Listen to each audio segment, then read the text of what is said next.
আচ্ছা, আমি মাহফিল কেন ছাড়লাম? বিনা পুঁজিতে, কোনো পুঁজি নেই। আসবো, বয়ান করব, চলে যাব। আসরের পর, জোহরের পর, মাগরিবের পর, এশার পরে 2টা 3টা, ডেইলি 4টা 5টা মাহফিল করছি। 3 বছর আগেও, 3 বছর ধরে আমি মাহফিল করি না। এখনো চাইলে একইভাবে করতে পারি, এত দরখাস্ত যায়। একেবারে বিনা পুঁজিতে, কম করে হইল 1.5 লাখ 2 লাখ টাকা পকেটে নিয়ে আমি বাসায় ঢুকতে পারি। এমন চাহিদা সম্পন্ন একজন ব্যক্তি চাইলেই কামাই করতে পারে, এরপর ওয়াজ ছাড়লাম কেন? এত বড় লোভনীয় ব্যাপারটাকে কেন অ্যাভয়েড করলাম? এখন আমার মাসে 1-2 লাখ টাকাও ইনকাম নাই, কিন্তু এই 1-2 লাখ টাকা ইনকাম করতে আমার কত প্ল্যান করতে হয়, কত মানুষের সাথে কথা বলতে হয়, এরপর ইনকাম করতে পারি। আর এখানে এসে গলা আল্লাহ দিয়েছেন, আজকে গলা ভাঙ্গা, কি আর করার। আল্লাহ দিয়েছেন একটা টান মারলেই টেহা। ছাড়লাম কেন? আমার একটা দায়বদ্ধতা এবং অপরাধ বোধ থেকে। আমরা যারা আলোচনা করি, মাহফিলকে কামাইয়ের মাধ্যম বানিয়ে নিয়েছি। মাহফিলের আয়োজন যারা করেন, বেশিরভাগ মাহফিল আয়োজক কমিটি মাহফিল কালেকশনের মাধ্যম বানিয়ে নিয়েছে। আপনারা যারা আছেন, আপনারা মাহফিলে আসেন সুরের ক্ষুধা মিটাইতে। যদি এমনটা না হতো, আমার জন্য আপনাদের অপেক্ষা কেন করতে হবে? মাওলানা নুরুজ্জামান সাহেব ভালো আলেম, আমার আগে বরুড়ার মুফতি সাহেব বয়ান করছেন, ভালো আলেম, তাদের কথা শুনেই যথেষ্ট। কিন্তু আপনি এত দূর থেকে হুজুর ভাড়া করতে হবে কেন? ওই যে তাদের কণ্ঠ বাজান্যাটা একটু ভালো, কথা বলে না। আমাকে বলেন, আপনাদের এই অঞ্চলে মাহফিল কি একটা হয় না আরো হাজার হাজার হয়? বছরে অন্তত তো 500 মাহফিল আমার মনে হয় বরুড়া থানায় হয়, হয় না? এটা তো বরুড়ার ভিতরে। আমাকে বলেন আপনি, আপনাদের এই আড্ডা যে বড় মসজিদ আছে, এই মসজিদে ফজরের নামাজে নতুন মুসল্লি বেড়েছে কয়জন? কথা বলেন। হ্যাঁ, 2-1 জন যদি বাড়েও এই মাহফিল দিয়ে না, ওইটা উজানি জায়গা, চরমনাই যায়, তবলিগে যায়, তাহলে এই মাহফিল দিয়ে কি লাভ? এই মাহফিলের মাইকের সাউন্ড বাইরে আছে না? মাইকলা সেটআপ কি একটা না 2টা? বাইরের একটা 2টা না? বাইরেরটার সাউন্ড কমান, বেশি কমায় দেন। এই যে মাহফিলের আয়োজনগুলো আমি করি, আপনার করি। আজকে বাড্ডা থেকে এক মাহফিল নিতে আসছে, বলছি বাইরে মাইক দেওয়া যাবে না। ইসলাম এত ঠেকায় নাই আপনাকে বাইরে মাইক দিয়া মানুষের ডিস্টার্ব করে মাহফিল করবেন। কোন শরীয়ত আপনাকে এই অধিকার দিয়েছে বলেন? আমি আমার অপরাধ বোধ থেকে মাহফিল ছেড়েছি। আমি লাখ লাখ টাকা ইনকাম করবে এই মাহফিল দিয়ে, যদিও মাহফিলের টাকা দিয়ে আমি কিছু করিনি, বিশ্বাস করেন। আমার কুয়াকাটা যে বাড়ি আছে, জমি কিনছিলাম, ওখানে 8 লাখ টাকা বায়না ছিল, ওইটা মাহফিলের টাকা। এছাড়া মাহফিলের টাকা দিয়ে আমি কিচ্ছু করি না, দান সদকা করে দিছি। আমি 3-4টা মাদ্রাসা চালাই, কোনোদিন কালেকশন করিনি। আমার অপরাধ বোধ, এই যে মানুষ আয়োজন করে, আমি নিজে আপনার কাতারে নেমে উপলব্ধি করেছি। আমি গাড়িতে আসবো এসিতে, আপনার অবস্থানে, আপনার মেহমানখানায় বসে বিশাল ফল ফ্রুট খাবো, বয়ান করে হাদিয়া নিয়ে চলে যাব। আপনার কি কষ্ট হচ্ছে বা সুবিধা হচ্ছে সেটা আমি উপলব্ধি করব না, এই দায়িত্বহীন আমি হতে পারিনি বলে আমি বিভিন্ন মাহফিলে নিজে গিয়েছি ছদ্মবেশে।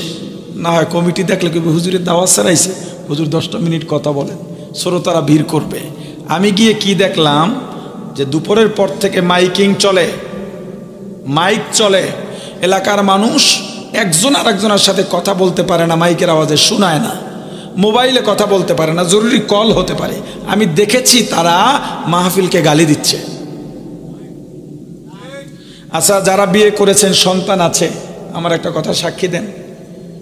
সন্তানের মা, সন্তানকে রাতে ঘুম পাড়ানো আর যুদ্ধ সমান কথা, ঠিক কিনা? এখন আপনার মাইক যদি জোরে জোরে বাজে বাইরে, সন্তান ঘুম পড়াইতে পারবে? আমাকে বলেন, ওই মহিলা আপনার মাহফিলকে গালি দেবে না দোয়া করবে? কোন শরীয়ত আপনাকে অধিকার দিয়েছে মাইকের আওয়াজ দিয়ে একজন মহিলাকে কষ্ট দেওয়ার? আচ্ছা বলেন, আপনার অঞ্চলে অসুস্থ রোগী আছে না নাই? জোরে বলেন। এই রোগী, অসুস্থ, বৃদ্ধ, জ্বরের মাধ্যমে যাদের মাথা ব্যথা হয়, জ্বর মাথা ব্যথা হয় না এমন লোক এখানে নাই। জ্বরের কারণে যেই মাথা ব্যথাটা হয়, একটু আওয়াজ পাইলেই মনে হয় মাথায় তীর মারে, ঠিক না? তো এমন একজন রোগী আছে আর আপনার মাইক দাম দাম বাজতেছে। আচ্ছা আমাকে বলেন, ওই মুরব্বী, ওই রোগী আপনার মাহফিলের জন্যে দোয়া করে না গালি দেয়? তা কোন শরীয়ত আপনাকে অধিকার দিল একজন রোগীকে কষ্ট দেওয়ার জন্য? বর্তমানে কিন্তু ওয়াজ করি না, অনেকেই হয়তো জানেন, বিশেষ করে মাদ্রাসার সাথে সংশ্লিষ্ট যারা অনেকেই জানেন। আপনাদের এখানে ওয়াদা রক্ষার জন্য কুয়াকাটা থেকেই কিন্তু আমি আসছি। আমি কালকেও কুয়াকাটায় ছিলাম। টুকটাক কিছু মাহফিল করি অনেক কঠিন কঠিন শর্তে। এর মধ্যে শর্ত হলো রাত 10টার পর 1 মিনিটও বয়ান করি না। কিন্তু আজকে দেখেন, এইটার পরে তার আর একটা মাহফিল রাখছে, যেটা আমি এই মাহফিলের তারিখ আরও 2-2.5 মাস আগে নেওয়া হয়েছে আমার থেকে। যাওয়ার পথে আর একটা মাহফিল আমি অলরেডি বলে দিয়েছি, আমার দ্বারা হয়তো যাওয়া সম্ভব হবে না। সবচেয়ে বড় ব্যাপার যেটা দেখেন, কোথায় কোন ফেরকা থাকে, কোনো আলোচক বয়ানে ওঠার আগে এটা তাকে না বলা, বলতে চাইলে অন্তত 1 সপ্তাহ আগে বলা। বয়ানের আগে আগে বললে আলোচকের জেহেনে এইটা একটা প্রেশার পড়ে, এবং আলোচনার মাঝে মাঝে যখন ওই কথাগুলো মনে আসে তখন বয়ানের ভিতরে খলতমলত হয়ে যায়।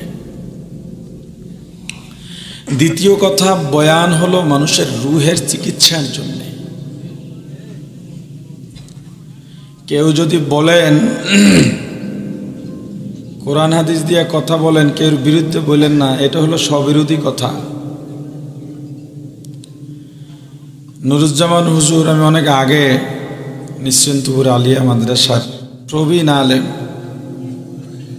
কিন্তু চেহারা আসলে আমার মনে নেই, কিন্তু যখন নাম বলছে তখন আমি চিনে লাইছি। ঐক্যের কথা বলেছেন বারবার।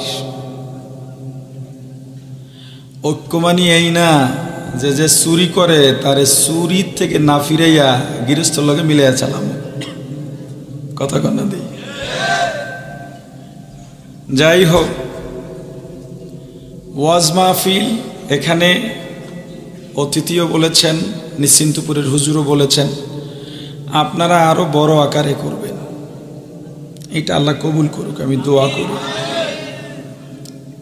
তবে মাহফিলকে দ্বীনের মাধ্যম বানানো হোক। মাহফিলকে, আচ্ছা আমি মাহফিল কেন ছাড়লাম বলবেন, হুজুর বয়ান করবে অল্প, এর মধ্যে এই গল্প শুরু করছেন। এটার ভিতরেও হতে পারে আপনাদের জন্য অনেক শিক্ষা থাকতে পারে। আল্লাহ আমাকে মাফ করুন, এটা 1000 বার বলার পরে বলতেছি। বাংলাদেশে যে কয়েকজন আলোচক আছে, বিনা পুঁজিতে, কোনো পুঁজি নেই, আসবো বয়ান করব চলে যাব, আসরের পর, জোহরের পর, মাগরিবের পর, এশার পরে 2টা 3টা, ডেইলি 4টা 5টা মাহফিল করছি। 3 বছর আগেও, 3 বছর ধরে আমি মাহফিল করি।